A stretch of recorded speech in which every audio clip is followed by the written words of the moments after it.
రామోజీరావు కొడుకుగా పుట్టడం నాకు శాపం. చూడండి, మీరు ఒకసారి చూస్తే అది క్లియర్గా జనానికి కూడా చెప్పాలి.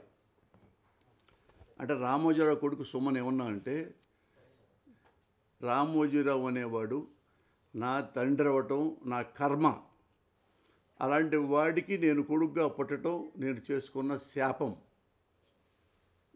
ఎలాంటి వాడు రామోజీరావు అని మనకు చెప్తా. ముఖ్యంగా ఇంకోటి ఏంటంటే, చూడండి, బైజు అంటే వైసీపీ ప్రభుత్వం ఆంధ్రప్రదేశ్ పిల్లలకి చదువుకోవడానికి విజ్ఞానం పెంచుకోవడానికి ట్యాబులు ఇస్తున్నారు. వేల ఖర్చుతో, కొన్ని వందల కోట్లతో ఇస్తే ఈ రామోజీరావు దీన్ని ఏం చేశాడంటే, జగన్ బర్త్డే బహుమతి, చెడగొడుతోంది మతి, బాగా ప్రాస్ రాశాడు ఇతనుడు జర్నలిస్టు, గాడి తప్పుతున్న బైజూస్ ట్యూబ్ చదువులు, ఇతర వీడియోలు, ఆన్లైన్ గెలుపుకు అలవాటు పడ్డారంట, తల్లిదండ్రులు బాధపడుతున్నారంట. అంటే ఈనాడు చెప్పిన ప్రకారం ఏంటంటే, ఈ చదువుకోవడానికి పేద పిల్లలకి అవి ఇస్తే అవి చదువుకోకుండా అందులో ఏమన్నా బ్యాడ్ బూతులు ఇట్లాంటి ఫోర్న్ వీడియోలు ఉంటాయి చూడు, అవి చూసుకుంటున్నారని చెప్పేసి ఈనాడు రాశారు. ఏ పిల్లోడు ఏ స్కూల్లో ఏ ఇంట్లో ఓపెన్ చేసి ఆ ట్యాబు బూతులు చూస్తున్నాడు, చూడకూడనివి చూస్తున్నాడు. ఎవరు చూసి ఉంటారు? చూస్తే రామోజీరావు చూసి ఉండాలి, లేదా వాడి కొడుకు చూసి ఉండాలి, లేకపోతే వాళ్ళ దగ్గర ఉన్న ఒక జర్నలిస్ట్ చూసి ఉండాలి.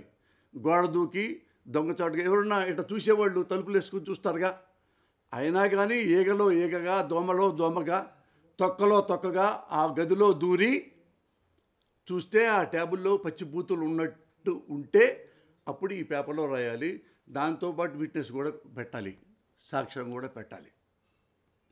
నేను రామోజీరావు గాడిని ఎందుకు ప్రశ్నిస్తున్నానంటే, మీరు చాలామంది అనుకుంటారు, అయ్యో రామోజీరావు గారు చాలా పెద్దోడు, రామోజీరావు గారు లవ్ ఫుట్ ఏంటి, రామోజీరావు గారు రాజకీయ బ్రోకర్ ఏంటి, వాడేంటి, ఆ సన్నాసి అంటాడేంటి పోస్తాని అంటారు కదా. అతను నా మంచి క్లోజ్ ఫ్రెండు, డీటెయిల్గా చెప్తాను మీకు. ఉన్నప్పుడు ఇవి సాక్ష్యం కావాలి కదా, సాక్ష్యం లేదు. అప్పుడు ఏం చేయాలి? ఇప్పుడు ఈ ట్యాబులన్నీ తీసేసేయాలన్నమాట, లేదా స్కూళ్ళు మొత్తం మూసేసేయాలి. ఆ పిల్లలు పాడైపోతున్నారు కాబట్టి స్కూళ్ళు మానేయాలి, అంతే కదా. ఒరే రామోజీరావు సన్నాసి, అసెంబ్లీలో ఒక ఎమ్మెల్యే కూర్చొని స్పీకర్ గారు మాట్లాడుతుంటే సెల్ ఫోన్ పెట్టుకొని పూర్వ వీడియో చూస్తున్నాడు. అది మీ జర్నలిస్టులందరికీ తెలుసు. అది ఏ రాష్ట్రమో చెప్పక్కర్లా. ఒక అసెంబ్లీలో ఒక ఎమ్మెల్యే కూర్చున్నాడు, మిగతా వాళ్ళు వేరే మాట్లాడుకున్నారు ప్రజా సమస్యలు, ఇతను సెల్ ఫోన్లో పెట్టుకొని అమ్మాయిలను చూస్తూ ఉన్నాడు. ఇది తప్పు. ఇప్పుడు ఏం చేయాలి? దాన్ని అసలు సెల్ ఫోన్ మొత్తం క్యాన్సిల్ చేయాలా? ఎమ్మెల్యేలు మొత్తం క్యాన్సిల్ చేయాలా? అసెంబ్లీని రద్దు చేయాలా జీవితాంతం? సన్నాసి ఆన్సర్ చెప్పరా? నిజంగా ఏవైతే ట్యూబులు ఇచ్చారో ట్యాబ్లు చూడటానికి, దానికి లాక్ ఉంటుంది. వాళ్ళు ఎవరు నొక్కినా కానీ అందులో వేరే ఛానల్స్ ఏమి రావు. ఇన్ కేస్ వచ్చింది అనుకోండి, మీరు దాన్ని తప్పుదిద్దుతారు.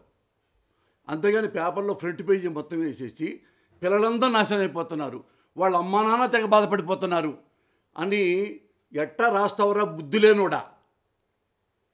అసెంబ్లీలో మరి ఎమ్మెల్యే ఉన్నాడు, ఎమ్మెల్యే మొత్తం రద్దు చేయాలి కదా. అసలు వాళ్ళకి సెల్ ఫోనే ఇవ్వకూడదు కదా. మరి ఆ మాత బుద్ధి నీకు లేదా? నేను ఒకటి చెప్తా, మీ జర్నలిస్ట్ చాలామంది తెలియదు.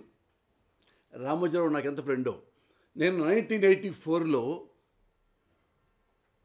హైదరాబాద్లో మార్గదర్శి బ్రాంచ్, సికింద్రాబాద్ బ్రాంచ్లో నేను అసిస్టెంట్ మేనేజర్ని. కొత్తగా చేరా, ఫ్రెష్గా వస్తే ఏమనుకుంటావు, మనం చాలా నిజాయితీగా ఉండాలి, పర్ఫెక్ట్గా ఉండాలి, పర్ఫెక్ట్గా ఉంటే తొందరగా మేనేజర్ అయిపోతాను. ఇన్ని కళలు నాకు ఉండేవి. ఈ లంగా పనులు చేయటం నాకు ఇష్టం లేదు. కానీ అక్కడ రామోజీరావు, నేను వచ్చిన తర్వాత తెలిసిపోయింది ఏంటంటే అందులో అసిస్టెంట్ మేనేజర్గా రామోజీరావు అనేవాడు పెద్ద లఫ్ట్. ఈ ప్రజల దగ్గర ఎవరైతే పాప చిట్లు కడతారో వాళ్ళ దగ్గర రాంగ్ రూట్లో డబ్బులు కాజేసి అది కూడా ఒక వర్గం పెట్టేసుకున్నారు రామోజీరావు గారి గ్రూపు. అది నాకు ఎవరో ఆ స్టాఫ్ చెప్పారు, ఏమండి ఇక్కడ ఇన్ని నుండి, అమ్మో రామోజీరావు చాలా హానెస్ట్ కదా, ఎట్లా చేస్తారు సార్? ఇక్కడ ఒక మేనేజర్కి నెలకి మినిమం 10 లక్షల ఇన్కమ్ ఉంటుంది, జీతం కాదు మిగతాయి. అంటే ప్రజల్లో మోసం చేసి నాకు చిట్టు రావాలి, నాకు రాదు, వేరే వాడికి వస్తుంది, వేరే వాడి చిట్టు రాదు, అదే డబ్బులు తీసుకుంటారు, ఆ చిట్టు వాడికి ఇస్తారు.